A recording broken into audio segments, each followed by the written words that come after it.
Good afternoon student.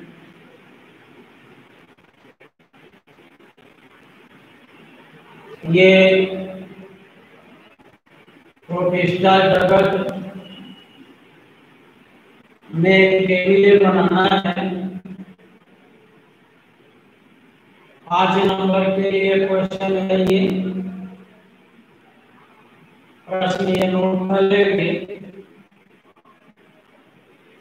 Protozoa protista के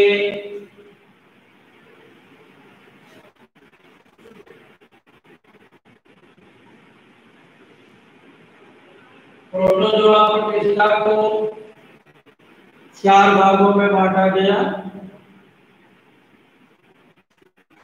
सार्कोडाइना, जिसका उदाहरण नीवा, सिलिएटा, जिसका उदाहरण पैरामीशियम, जूबलैंडेटा, पिपाइनोसोमा, स्पोरोजोआ, प्लाज्मोडियम। इनमें से प्लाज्मोडियम ही कारक है जो मानव में मलेरिया रोग फैलाता है। और मलेरिया रोग के बारे में परिचित हुए।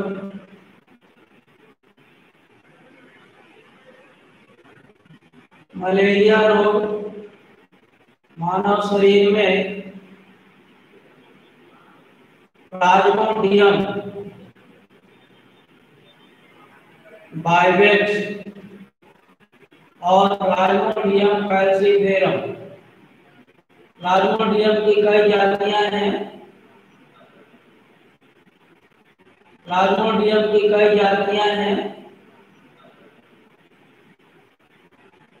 जनरली प्लाज्मोडियम बाइवेक्स स्पोरोजोआ का सदस्य है जो मानव में मलेरिया फैलाता है। टीबीटी मलेरिया कहते हैं। उसी का एक जात प्लाज्मोडियम फैल्सीफेरम टीएफआर मलेरिया उत्पन्न करता है। तो ये प्लाज्मोडियम के द्वारा प्लाज्मोडियम वाले शरीर में मादा बाहक मादा एनाक्लीन मच्छर एक शब्द है।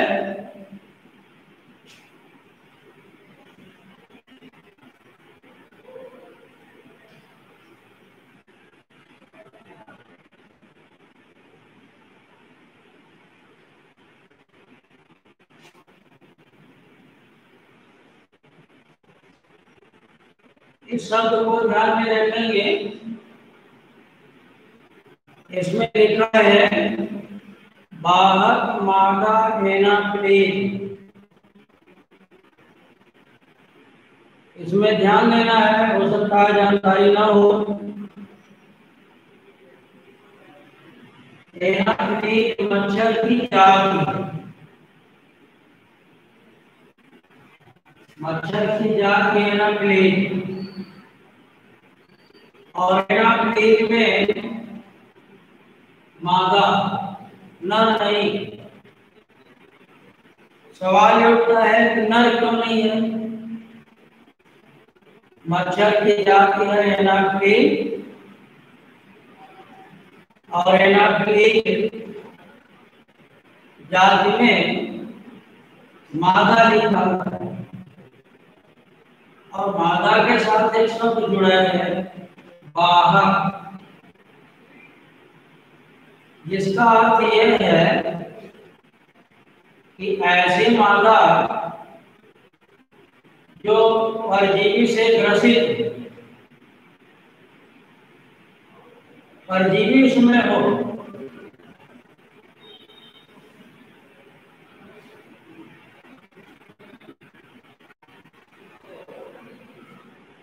मादा मच्छर की लाल ग्रंथि में, ध्यान से सुनेंगे, काफी जीवन में उपयोगी है ये। मादा मच्छर की लाल ग्रंथि में प्लाज्मोडियम पाए जाते हैं।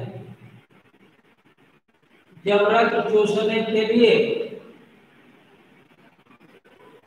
मादा नकली हमारे शरीर में अपने चूसक को प्रवेश कराती है,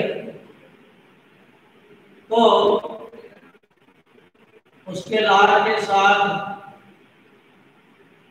प्लाज्मोडियम की स्पोरोजोइक अवस्था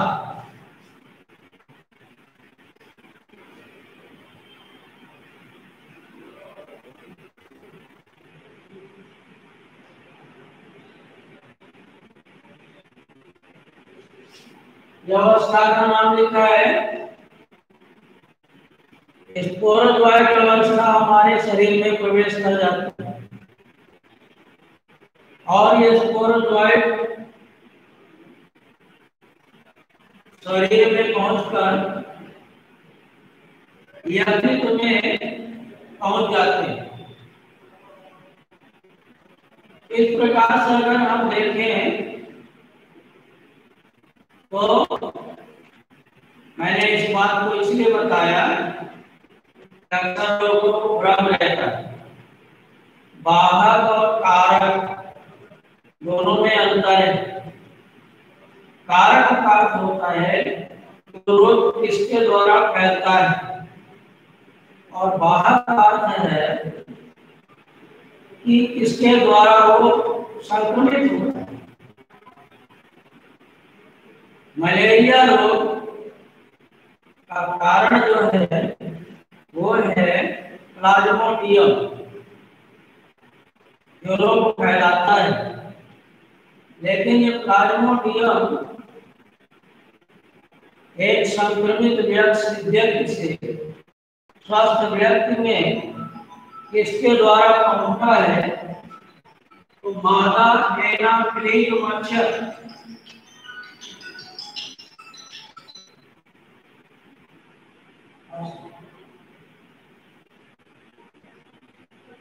बोले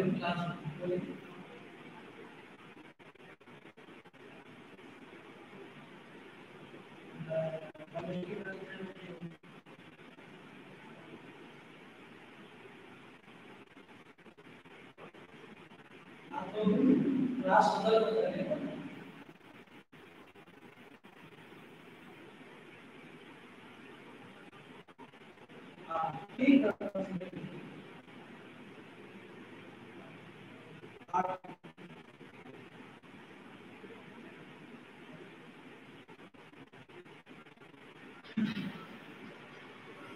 तो हम बात कर रहे थे कारक और वाहक की। कारक है प्लाज्मोडियम, मलेरिया रोग का, लेकिन वाहक है मादा एनाफिलीज मच्छर।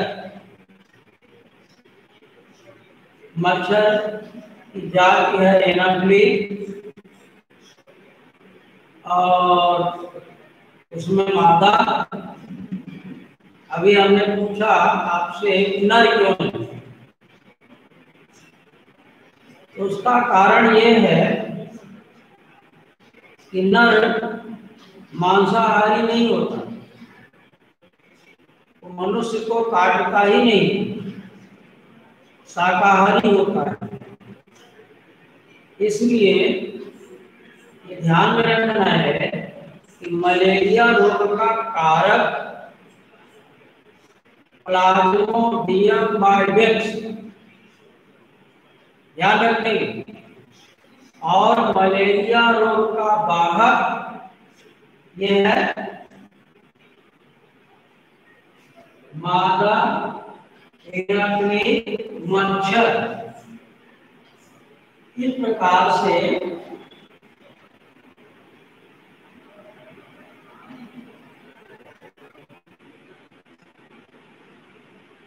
कारक में और वाहक में दोनों में अंतर होता है।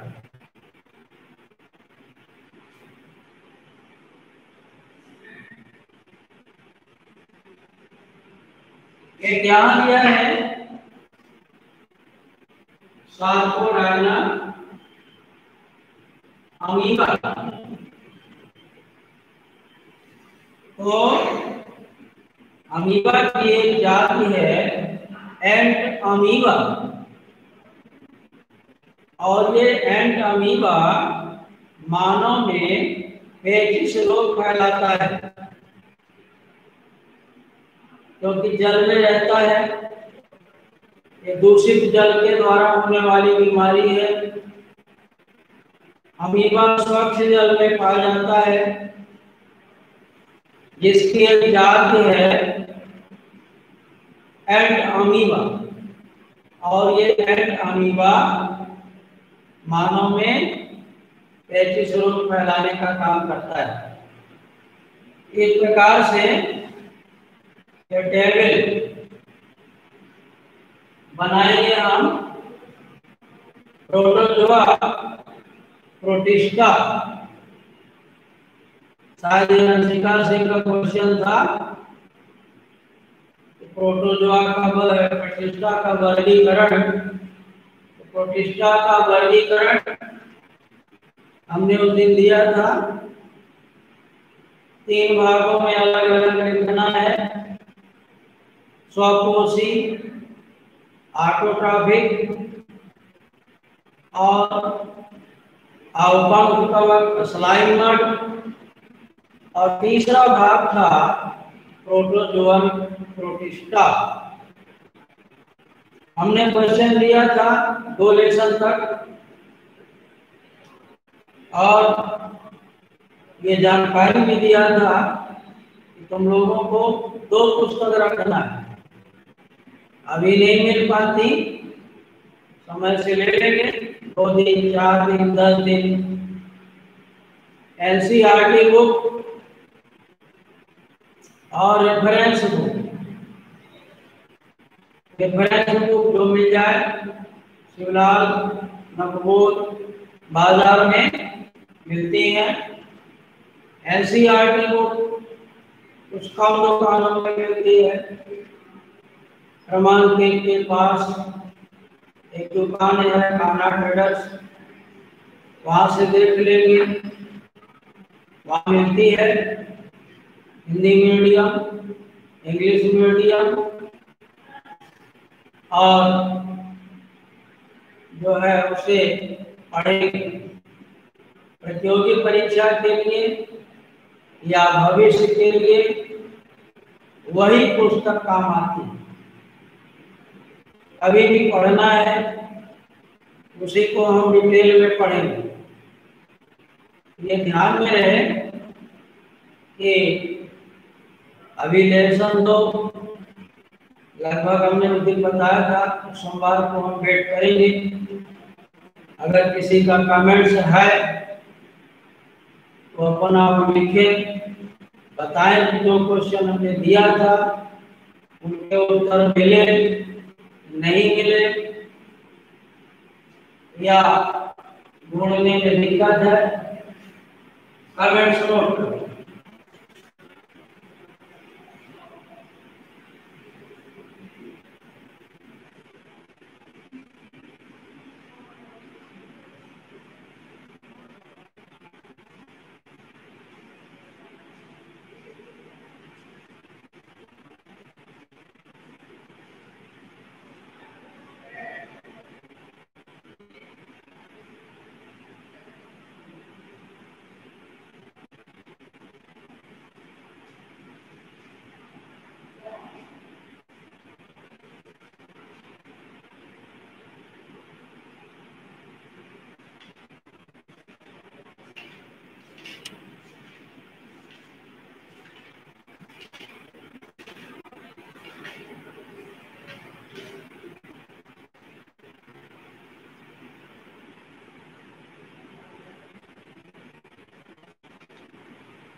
एक क्वेश्चन दिए थे पहले भी आंसर दे।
प्रकार से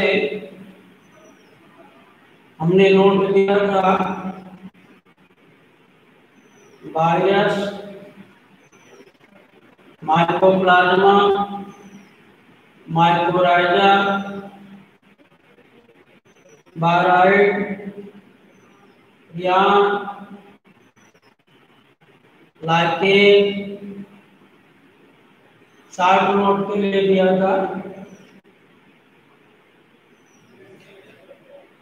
और किताबों में इनका उत्तर उपलब्ध भी है। बाइबम, यस,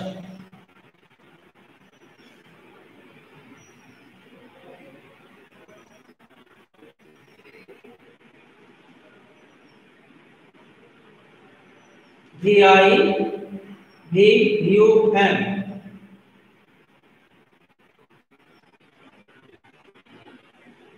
विकृत विष। विकृत का अर्थ है बिगड़ा हुआ, क्योंकि ये रोग पैदा करते हैं, संक्रामक हैं। उनके द्वारा मनुष्य, जंतु एवं पौधों में रोग उत्पन्न होता है, इसलिए संक्रामक। जीवित इसलिए नहीं कहा गया, लिखा हुआ श्वसन नहीं होता। हमारे शरीर में जो उपापचयी क्रियाएं हैं,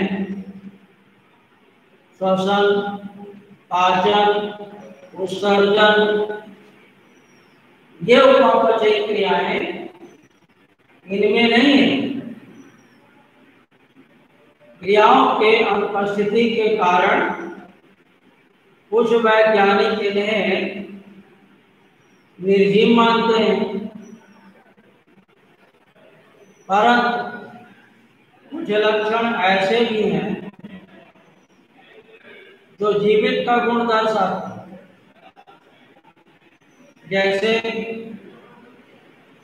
इनमें गुणन होता है। गुणन को हम दूसरी भाषा में प्रजनन कहेंगे। गुणन का अर्थ होता है 1 से 2, 2 से 4, 4 से 8, गुणन कहलाता है। तो गुणन को हम दूसरे शब्दों में प्रजनन कहेंगे। तो वैज्ञानिकों का कहना है ठीक है, ये निर्जीव है, परंतु इनमें प्रजनन की क्रिया हो रही है। प्रजनन में एक शर्त है कि जीवित कोशिका में ही प्रजनन करते हैं, निर्जीव में नहीं करते।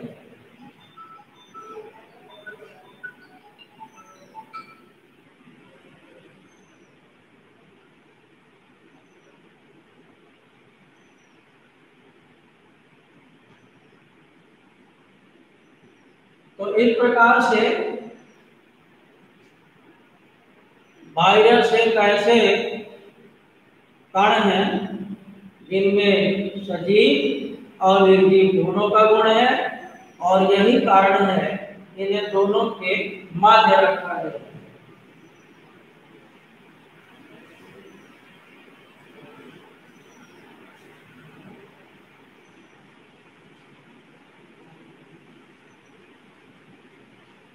हमने जो क्वेश्चन दिया है आप लोगों को पढ़ने के लिए, उसका नोट बनाना है। नोट बनाने के लिए हम रुके हुए हैं, और कॉपी ले लें बाजार से। कॉपी लेकर के उनका आंसर बना लें, और जो आंसर नहीं मिल पाता है, पहली कंडीशन, या समझ में नहीं आता, तो हमें कमेंट्स करेंगे, जिससे कि हम जल्दी ही उसका उत्तर दे दें। और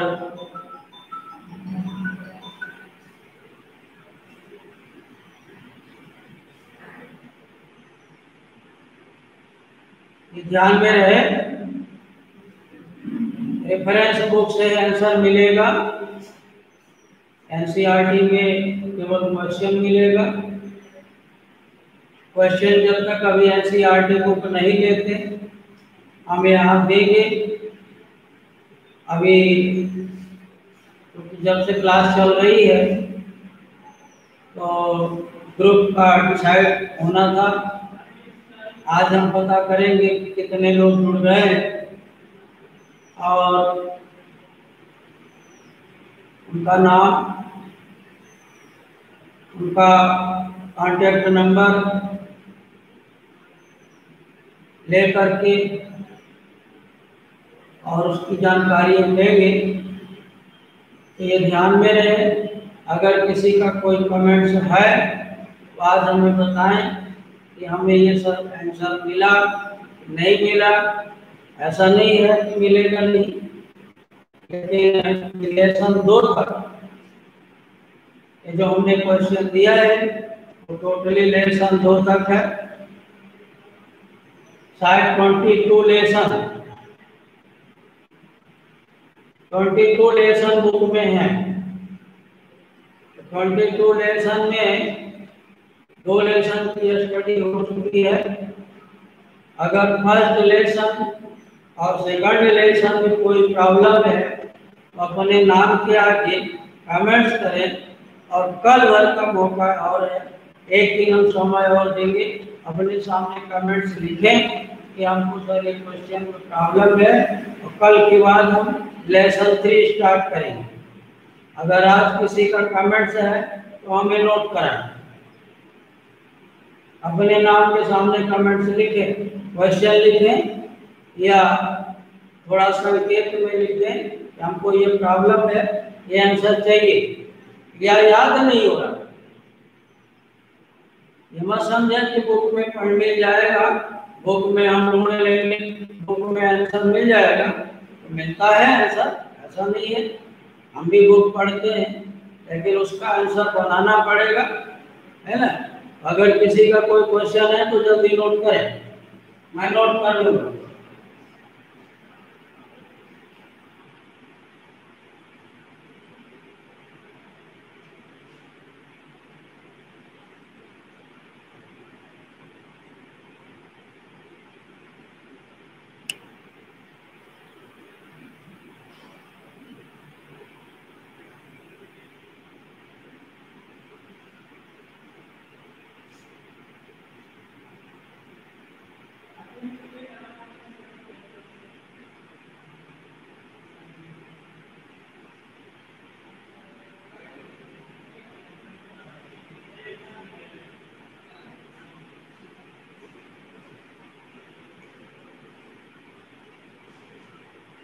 लाइकेन बता चुके हैं शिवानी,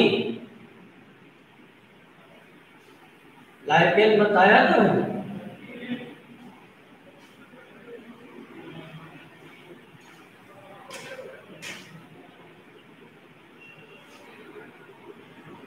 शायद परसों हमने लाइकेन डिटेल किया है। क्यों देवेश पांडे, देवेश पांडे लाइकेन पढ़ाया है ना परसों।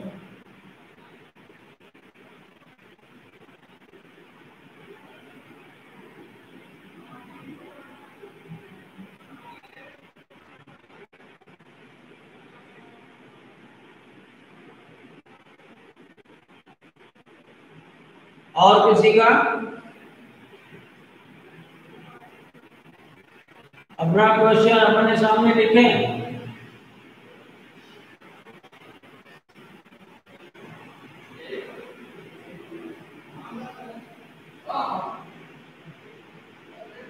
शिवानी लाइकेन अटेंड नहीं किए थे क्या?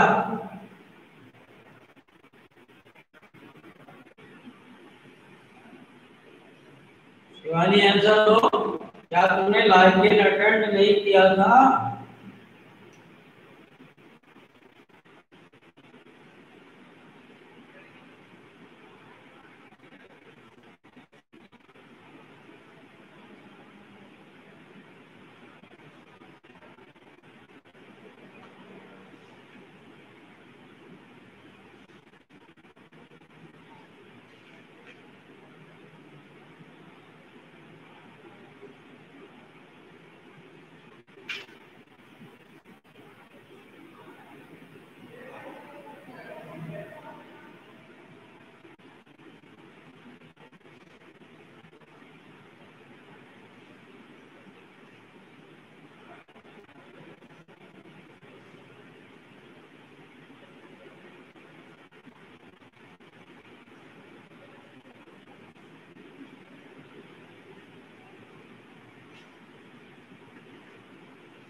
परिभाषा लिखी है,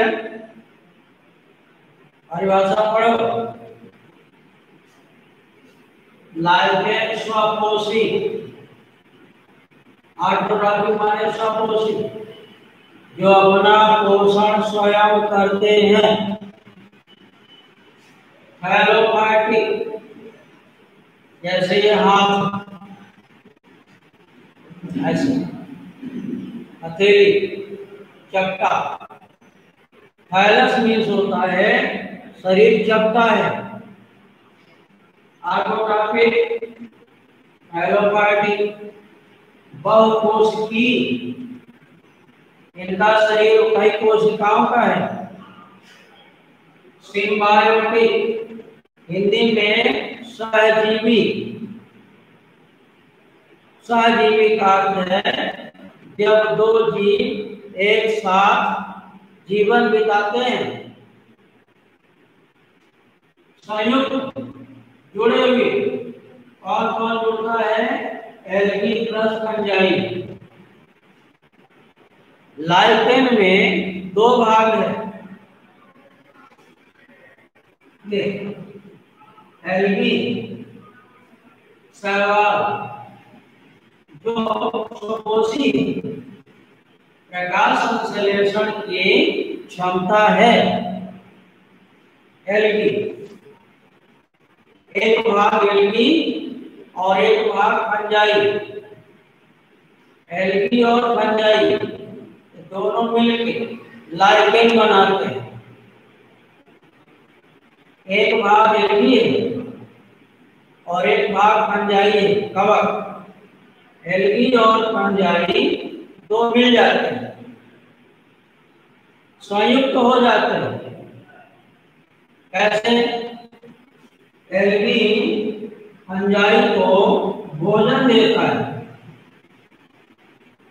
और फंजाई एल्गी को पानी और खनिज लवण देता है।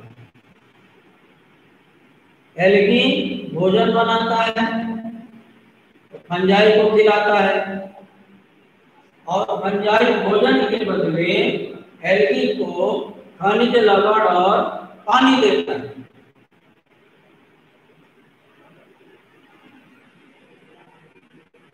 इसकी खोज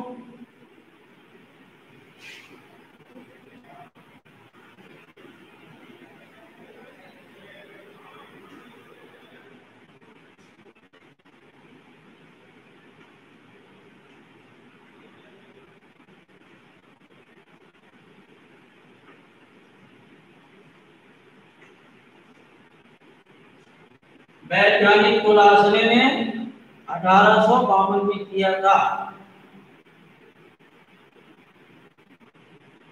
नोट किया।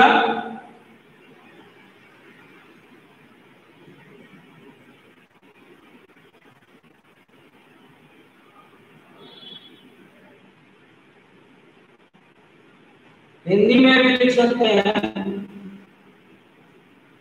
स्वकोशी उच्चारण में लिख लें।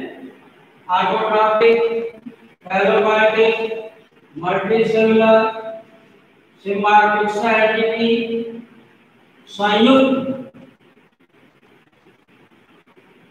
हिंदी में उच्चारण में स्पेलिंग, जिसमें इच्छा।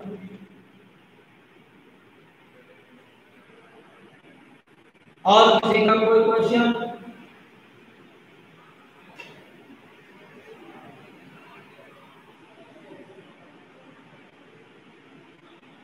लेसन तो कंप्लीट।